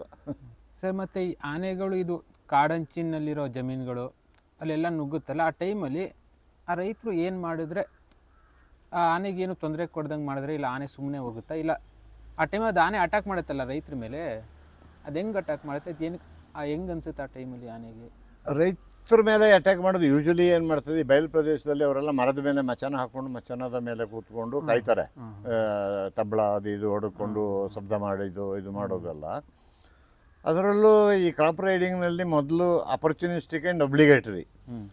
ಅಂದರೆ ಒಬ್ಲಿಗೇಟರಿ ಅಂದರೆ ನನಗೆ ಇನ್ನೆಲ್ಲಿ ಊಟ ಇಲ್ಲ, ನನಗೆ ಹೋಗಲೇಬೇಕು ಅಲ್ಲಿ ಗದ್ದೆಗೆ ಅಂತ ಹೇಳುವಂಥ ಒಂದು ಪರಿಸ್ಥಿತಿ ಒಂದು. That is obligatory. ನಾನು ಬದುಕಬೇಕು, ನಾನು ಅಲ್ಲಿಗೆ ಹೋಗಲೇಬೇಕು, ಇಲ್ಲಿ ನನಗೆ ಮೇವಿಲ್ಲ ಅಂತ. ಅಪರ್ಚುನಿಸ್ಟಿಕ್ ಅಂತೇಳಿ ಮೊದಲಿತ್ತು, ಈಗ ಒಬ್ಲಿಗೇಟ್ರಿಗೆ ಬಂದಿದೆ ಅದು. ಆಪರ್ಚುನಿಸ್ಟಿಗೆ ಏನಾಗ್ತದೆ, ಈ ಕಾಡಲ್ಲಿ ಗುಂಪಿನಲ್ಲಿ ಬಂದು ಮೇಯ್ಕೊಂಡಿರುವಾಗ ಈ ಒಂಟಿ ಈ ಟಸ್ಕರ್ಗಳು ಏನು ಮಾಡ್ತದೆ, ತಪ್ಪಿಸ್ಕೊಂಡು ಗೊತ್ತಿಲ್ಲದೆ ಈ ಜೋಳದ ಹೂದು ಸ್ಮೆಲ್ಲು, ರಾಗಿ ಹೂದು ಸ್ಮೆಲ್ ಎಲ್ಲ ತಗೊಳ್ತದೆ. ಅದು ಒಂದೇ ಹರಡನ್ನು ತಪ್ಪಿಸ್ಬಿಟ್ಟು ಬಂದು ಮೆಲ್ಲ ತಿಂದುಕೊಂಡು ದಾಟಿ ಹೊರಟೋಗ್ತದೆ. That is opportunistic. So but ಇದೀಗ ಏನಾಗ್ತದೆ, ಬರ್ತಾ ಬರ್ತಾ ಕಾಡಲ್ಲಿ ಮೇವು ಕಡಿಮೆ ಆಗಿದ್ದರಿಂದ ಇದು ಅಬ್ಲಿಗೇಟ್ರಿ. ನಾವು ಬದುಕಲಿಕ್ಕೆ ನನಗೆ ಮೇವು ಬೇಕು, ಮೇವು ಇರೋದು ಅಲ್ಲಿ, ನಾವು ಹೋಗಲೇಬೇಕು ಅಂತ ಹೇಳುವಂಥ ಇದು ಬಂದಿದೆ ಅಷ್ಟೇ. ಸರ್, ಮತ್ತು ನೀವು ಆನೆ, ಹುಲಿ, ಚಿರತೆ ಆಮೇಲೆ ಕರಡಿ ಕಾರ್ಯಾಚರಣೆಯನ್ನು ಮಾಡಿದ್ರೆ ಅದರಲ್ಲಿ ನಿಮ್ಗೆ ಯಾವುದು ತುಂಬ ಕಷ್ಟವಾದ ಕಾರ್ಯಾಚರಣೆ ಅಂದರೆ ಆ 4 ಪ್ರಾಣಿಗಳಲ್ಲಿ ಯಾವ ಪ್ರಾಣಿದು ಕಷ್ಟ ಆಗುತ್ತೆ? ಕಷ್ಟ ಅಂತ ಹೇಳಿದ್ರೆ ಸ್ವಲ್ಪ ನಾವು ಹುಲಿದ, ಚಿರತೆ ಇವುಗಳಲ್ಲೇ ಸ್ವಲ್ಪ ಕಷ್ಟ. ಅಂದರೆ ಅವು ಭಾಳ ಸ್ಪೀಡು. ಈಗ ಆನೆಯಿಂದ ನಾವು ಚೆನ್ನಾಗಿ ಓಡೋದಿದ್ರೆ ಆನೆಯಲ್ಲಿ ನಾವು ಓಡಿ ತಪ್ಪಿಸ್ಕೊಳ್ಳುವುದು. ಒಂದು ತೀರಾ ಹತ್ತಿರ ಸಿಕ್ಕೋದಲ್ಲ, ಒಂದು ಮಿನಿಮಮ್ ಒಂದು 20 ಅಡಿ ಗ್ಯಾಪ್ನಲ್ಲಿ ನಾವು ಆನೆಗೆ ಸಿಕ್ಕಿದರೆ, ನಾವು ಒಳ್ಳೆ ಚೆನ್ನಾಗಿ ಎದರದೆ ಓಡಿದರೆ ನಾವು ಆನೆಯಿಂದ ತಪ್ಪಿಸ್ಕೊಳ್ಳಿಕ್ಕೆ ಸುಲಭ. ಬಟ್ ಅದೇ 20 ಅಡಿನ ಹುಲಿ ಆಗಲಿ ಚಿರತೆ ಆಗಲಿ ಒಂದೇ ಸತಿ ಒಂದು ಜಂಪಿಗೆ ನೆಗೆದು ಬಿಡ್ತದೆ. ಸೊ ಬಟ್ ಹುಲಿಯಲ್ಲಿ ಭಾಳ ನನ್ನ ಮಟ್ಟಿಗೆ ಕಂಡ್ರೆ ಹುಲಿದರಲ್ಲೇ ಕಷ್ಟ. ನಾವು ಭಾಳ ಎಚ್ಚರದಲ್ಲಿ ಇರಬೇಕಾಗ್ತದೆ. ಹಂಗಂದ್ರೆ ಸರ್, ಇದು ಹುಲಿಗಳ ಸ್ವಭಾವ ಹೆಂಗೆ? ಹುಲಿಗಳದ್ದು ಸ್ವಭಾವ ಅಂತ ಹೇಳಿದರೆ ಯೂಶ್ವಲಿ ಹುಲಿಗಳು ಬೇಕು ಅಂತ ಅಟ್ಯಾಕ್ ಮಾಡೋದಿಲ್ಲ. ರಿಯಾಕ್ಷನ್ ಒಂದು ಏನು ಅಂತ ಹೇಳಿದ್ರೆ ರಿಯಾಕ್ಷನ್ನು. ನಾವು ಕೈ ಆಡಿಸ್ತೀವಿ, ಕಾಲಾಡಿಸ್ತೀವಿ, ಹೂ ಅಂತೀವಿ, ಬಾ ಅಂತೀವಿ, ಶಬ್ದ ಮಾಡ್ತೀವಿ. ಇದೆಲ್ಲ ಮಾಡಿದಾಗ ಅದು ಸೈಕಲಾಜಿಗೆ ಇವನು ನನ್ನ ಅಟ್ಯಾಕ್ ಮಾಡ್ತಾ ಇದ್ದಾನೆ ಹೇಳುವ ಒಂದು ಮನೋಭಾವನೆ ಬರ್ತದೆ. ಆ ಮನೋಭಾವನೆಯಿಂದ ಅದು ಅಟ್ಯಾಕ್ ಮಾಡ್ತದೆ. ಇವನ್ ಆನೆಯೂ ಅಷ್ಟೇ.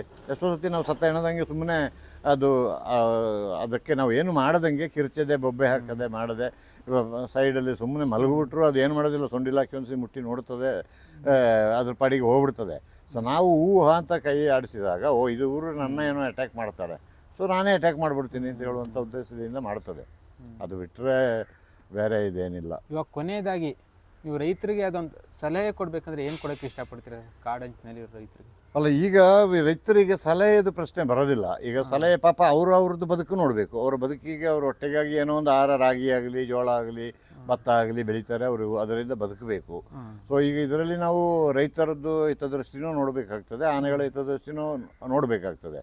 ಸೊ ಅದರಿಂದ ಇದೀಗ ನಾನು ಏನು ಹೇಳೋದು ಅಂತಂದರೆ, ರೈತರಿಗೆ ಸ್ವಲ್ಪ ತಾಳ್ಮೆ ತಗೊಳ್ಬೇಕು.